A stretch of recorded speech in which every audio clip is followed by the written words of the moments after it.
biggest challenge in selecting the works for the show?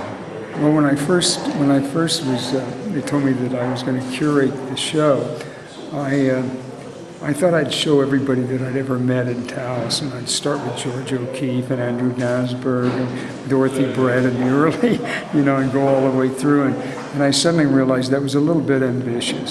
So I went back and I thought it through, and I realized that there were 5 guys that lived here that I had known for over 40 years, and I knew them in Los Angeles, and I did art with them before they came to Taos.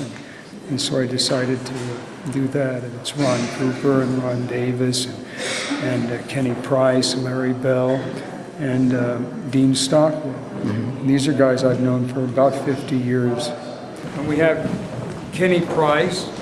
Kenny Price is a ceramicist, but he didn't want to show any ceramics. And he did this show called Happy's Curios, and he did all these wonderful ceramic pieces. And he had a big show at the LA County Museum of the pieces that he made here in Taos. This is my friend Dean Stockwell, who I've known for probably 60 years. There's a very famous artist by the name of Wallace Berman, and Dean played gin rummy with him every day for 10 years. I think that's how Wallace made his money. This is one of Ron Cooper's. Now Ron Cooper came here, I think, about the same time I did, in 1969. He lived up in Truches, and that was an area I tried to stay out of in those days. But Ron moved right in, and Ron has always had a wonderful way of going right down into the indigenous people and being able to live with them and be with them. This is a profile chair. This is Dorothy Brett. If you don't know Dorothy Brett, it's a great painting of hers right around the corner. She came here with D.H. Lawrence. The billboards are, I live in Los Angeles, and that's what we look at. Unless you like palm trees. It's not a very visual city to me, so I was constantly looking at the walls, which I did a lot of graffiti painting later when I directed a film called Colors. In 1963 in Los Angeles, photographers couldn't show in the same place as painters. So I bought a Man Ray in the back room that he couldn't show in where the painters were showing. So I wanted to show with my friends, and I was really basically doing photography at this point because I'd lost all my paintings in 1961 in the Bel Air fire. And I tried to get back to painting. I couldn't really do it at the time. And so I started assembling objects with photographs, large photographs, thinking this way I could show with my friends. I wanted to show early pieces, like the piece of Larry's there is 1962. I think this is 1968. Yeah, 1968. So I wanted to show that, and I wanted to show what they're doing now. So I knew that I didn't have really enough room to do a real retrospective of anything, but I just wanted people to be able to see how long they've been doing it, doing what they're doing, and how it formulated and how it fit and how important it is in the world. Anyway, these men, this is the beginning. We're standing in a room here with Larry Bell and Ron Davis, and they are the beginning of what we know as hard edge or minimal art.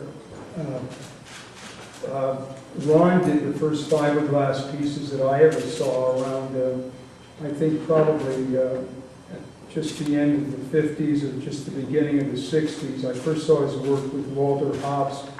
Walter Hopps was director of the Pasadena Museum. And I was in London at the Tate Modern, and I saw a great retrospective of Larry Bell. I just walked in there and went, wow. And I thought that these two artists should show here. They live here, and they very rarely are ever seen here.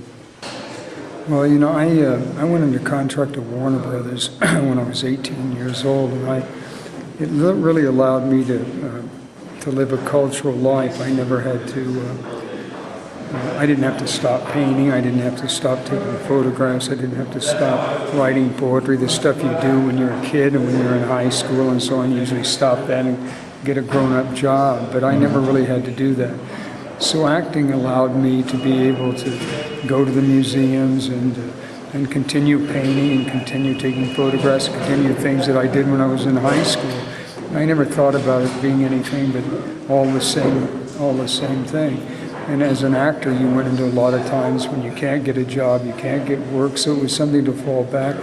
Mm-hmm. How did you come to Taos? How did you find out about it? Coming down from Farmington, my production manager were looking for locations. We got down to... This is for Easy Rider. Yeah, for Easy Rider. We got down to Espanola. And he said, well, if we take a left here, if